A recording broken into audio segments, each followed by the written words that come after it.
नीले चंद्रमा का रहस्य। एक जादुई कथा। गांव चंद्रपुर में एक अजीब मान्यता थी। हर 100 साल में एक बार आसमान में नीला चंद्रमा उगता था और उस रात कुछ अलौकिक घटता था।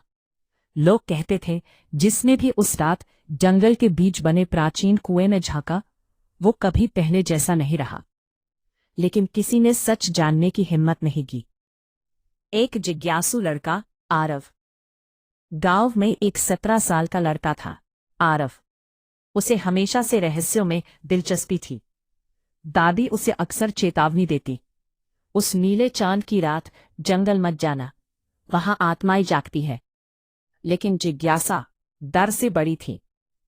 नीले चंद्रमा की रात। 100 साल बाद वो रात आखिर आ ही गई। आसमान में चांद नीली रोशनी बिखेर रहा था।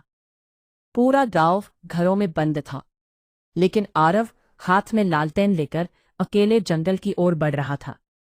हवा में अजीब सी ठंडक थी। पेड़ों की परछाएं ताप रही थीं। जंगल के बीचों बीच वही पुराना कुआं खड़ा था, टूटा हुआ, सूखा हुआ, लेकिन उसके अंदर से नीली रोशनी निकल रही थी। आरव ने कांपते हाथों से अंदर झांका और अचानक उसे अपना ही चेहरा दिखाई दिया। लेकिन वो चेहरा बूढ़ा था। समय का द्वार। कुएं के भीतर से आवाज आई, आरव, यह कुआं समय का द्वार है। हर 100 साल में किसी एक को चुना जाता है जो भविष्य देख सके और उसे बदल सके। अचानक जमीन हिली। आरव कुएं के अंदर गिर पड़ा, लेकिन वो नीचे पानी में नहीं गिरा।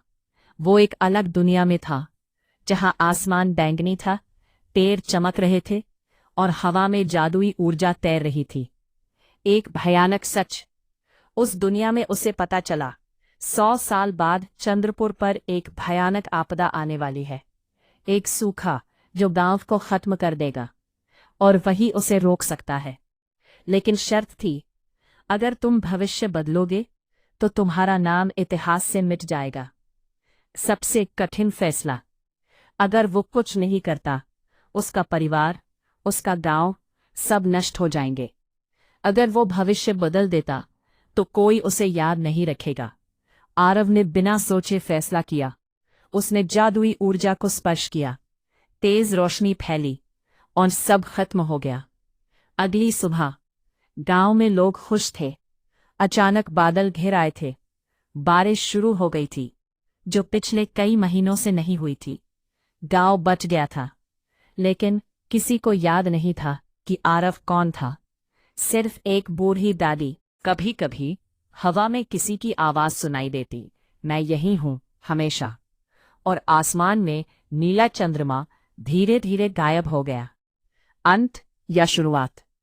कहते हैं जब अगली बार नीला चंद्रमा उगेगा, कोई और जिज्ञासु आत्मा चुनी जाएगी और समय फिर एक नई कहानी लिखेगा।